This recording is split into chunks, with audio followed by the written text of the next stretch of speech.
pa lamang po at umuwi po sa Eastern Samar, sa Borongan Eastern Samar. Nais ko lamang po magpasalamat. Lamang salamat Nanay Esther Pomeda, Sinulaso, Dolores Eastern Samar. Yan, ang short talk ni Nanay, sabi niya ay, lamang masalamat. She wants to start talk every day. Nanay Esther, maraming salamat. At nais ko po magpasalamat po, may kapatron na yung matananan mga taga-Hinulaso, Dolores Eastern Samar. Nais ko magpasalamat po sa lahat ng mga nanay sa buong Pilipinas na iniilang kanilang buong pamilya para manood po ng Fast Talk Boy Abunda. Mula sa ating puso, mula sa aming lahat dito sa Fast Talk, maraming salamat. Nanay Esther, damo nga salamat sa mga kapatron. Naitay Kapuso, please welcome our very special guest today, ang pambansang Ginoo, David C. Calvo. I'm good, how are you? You have to teach me how to dance. Paano tayo magsimula magpunta? Yes. Okay. Just natawag natin na that kind of dance. Wow. Yes. Galing, bro. Kind of dance. You go with the flow. Okay. Yeah, please.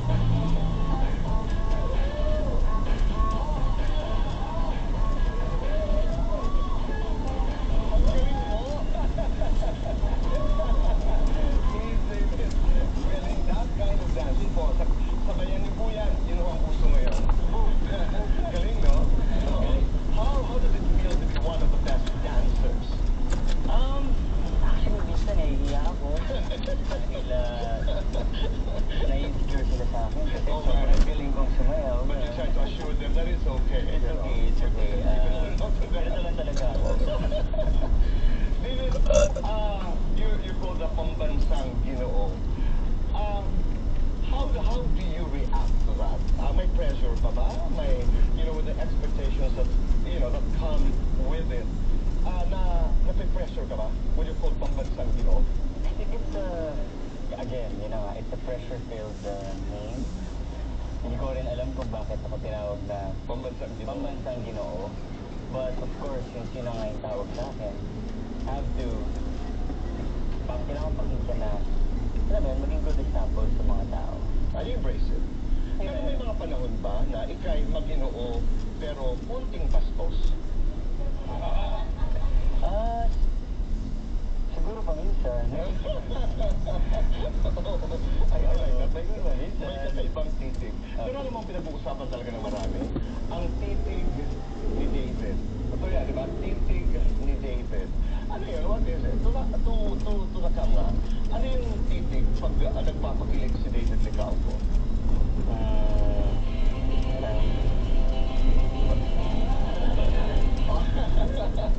Okay. Congratulations on this new movie that you have with Barbie. That kind of love. Pero pag-usapan muna natin. Ikaw ba, David, when you were a lot younger, halimbawa when you were 16, 17, what kind of love? Ano ang tingin mo noon sa love? Romantic relationship love, as you'd say. I think when I was younger, as long as maganda, siguro chinita, tsaka masaya kausap. Before kasi uso nun yung mga Yahoo Messenger, diba? So parang kapag masaya kausap, minsan parang feeling mo in love ka na eh. Diba? Pagbata ka ba, diba? Pero syempre ngayon, iba na. But during the time, doon muna tayo, during the time, naniniwala ka na merong perfect love, may perfect love. Siguro before, parang feeling ko, ang love is hindi kailangan ng work.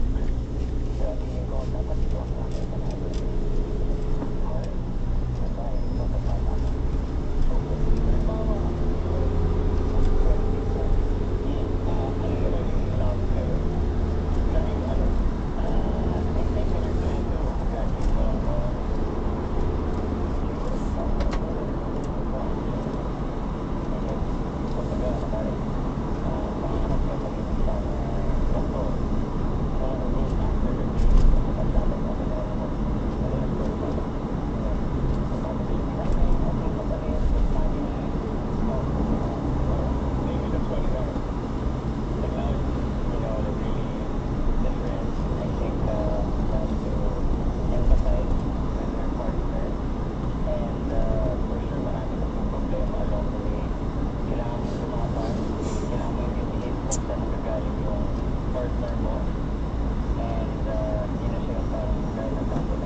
magkakaiba working on a serye at working on a film?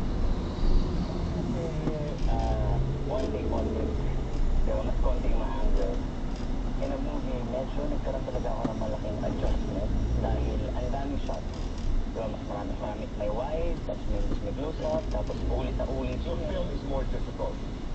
Siguro for me, since mas sanay ako sa teleserye. But I think sa movie, mas nandun yung, mas napakita mo yung craft mo siguro, I would say. That's nice. Yeah. Nung pumunta kayo ng Korea ni Paul, binalikan mo ba yung karanasan mo doon nung you went insane and crazy about a girl? May I talk about it? Is that okay? Yeah. Pumunta ka pa sa public toilet. What is the story? Kasi at that time, naliligaw pa lang ako.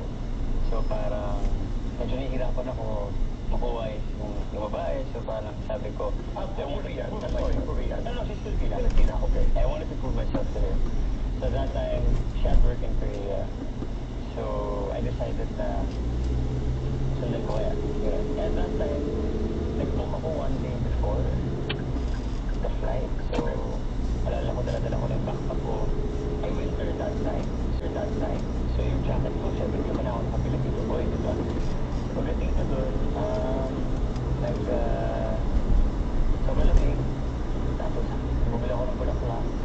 Nilagay ko lang dito dahil sobrang lamig ko ang bayo ko sa cigar. Diba? So, yun. Tapos sila, nakita mo siya. Tapos pinito mo siya. Sabi mo lang dito para Dito kasi nahihiya ako sa mga Koreans na, hey, she's so sweet. Like that. Kasi ako, ginagawa dito. tumagal ka siya para makaibang po sa sobrang lamig. Yes, at saka antok na ako dahil nag-last ako ng 5 a.m. So halos wala akong tulog at that. Oh, pero nakita mo yung girl. Nakita naman. Naliligaw ka, pinagpatuloy mo. Yeah. Magkabatakin kayo. Hindi. Wala, okay lang. Hindi, okay na. But hindi. Hindi. I mean, you stayed in Korea, and then, pag nangyari, balik ka dito sa Pilipinas. Oo, bumalik din naman siya dito. Ako? Bumalik din siya. Oo, gusto mo lang makita. Wala makita na. Nagsayo ako pa. That kind of love na deserve ko. I'm not showing you right there. In theaters around the country. Yes. So, noon pa lang, ay yung that kind of love ay pinakita mo na. Yes, ganun kasi ako magmahal. Wow. Okay. Nagpapakilig ka, titig sa camera habang ginagawa natin ang that kind of platform. Okay? Ayan. Ganon. Habang our time begins now. Okay. Maginoo, Metro Bato. Maginoo. Mayaman, guwapo. Mayaman. Kissing, cuddling. Camera, kissing. Diretso, paliko-liko. Diretso. Mahabang ligawan, mabilisang ligawan. Mahaba. Risk taker, heartbreaker. Risk taker. Good boy, naughty boy. Sometimes. Single, naked. Just take, okay. Kinikilig ka kapag Kapag nakikita ko yung mga nakikita sa buhay, kinakabag ka kapag kausap ko sa ating kapag kinikilihan ka kapag kapag kumakanta, siya kumakyaw, dahil kami naman ang nakikita namin sa gilid. napapasagat dati ka kapag Alam mo na, actually, ganda.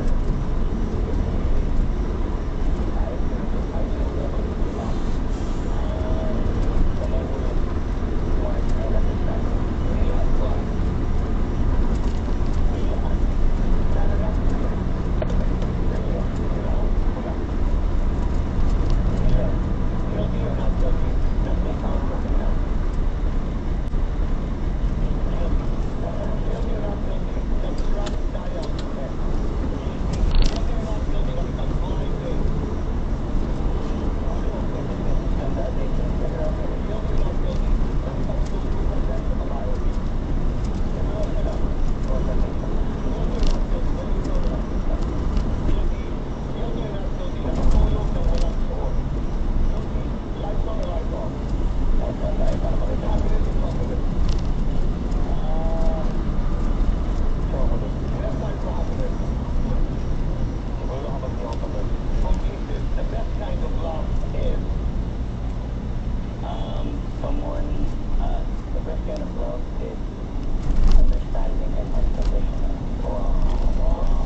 Barbie and the other big stars of the movie. With Alden, with who else is there? Sanya Lopez. Sanya is also there, Dennis di ba? And Barbie. Yeah. Dennis Dennis Tilley is Tilley is there. there. Okay, ano yung pakiramdam? I mean, when you were doing,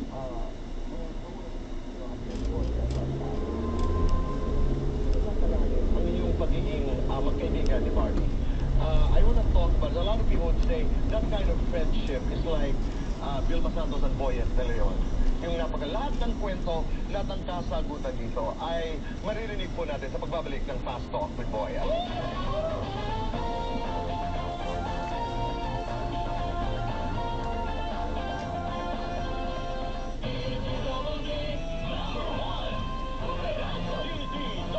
Number one sa Mega Manila. Number one. Back in the show, David Licauco. Pero bago nga po, Naitay Kapuso, si Jillian White po ang tampok sa July episode ng My Mother, My Story.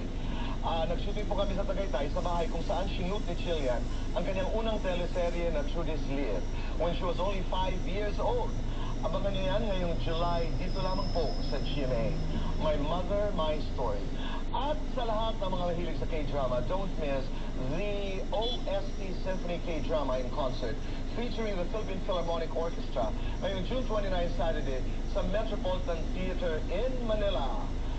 For details, just visit social media pages of Korean Cultural Center. Maraming salamat. Korean lang ang pinag-uusapan, Korean trip ang pinag-uusapan, meron ng palabas sa Metropolitan Theater. You like Korea? Yeah, I like Korea. Gano'n kayo katagal doon ni Barbie? We were there for, I think, a week. Nag-shoot kami, kumain, Galing. Pero alam mo, David, you're so blessed because aside from that kind of love, ikaw'y bahagi din ng Pulang Araw, tama? Yes. Kumusta yun? Dennis Chilios, Sanya's there, Alden, Barbie. Kumusta? Ang ganda ng production, but so kailangan ko rin sabayan yung gandang pinapakita ng production. And I would say na it can be overwhelming working with, di ba, like si Alden, na sobrang tagal na, pinapanood ko lang siya dati nung Aldab siya, gumagano siya, di ba? And then Yung kanila ni Maine, gano'n, di ba? Tapos si Barbie, ang tagal na rin dito. So, Sanyo also, and of course, Dennis.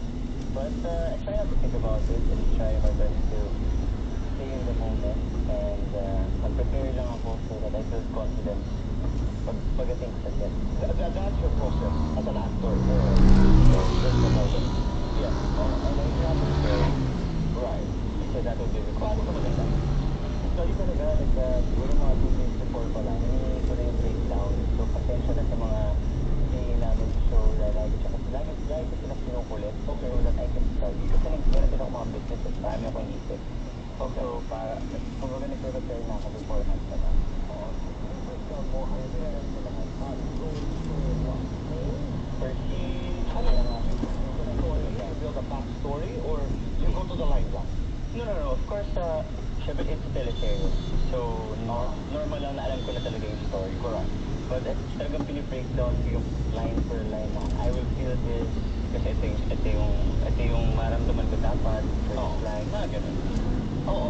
You know what's amazing is your friendship with Barbie. Yeah.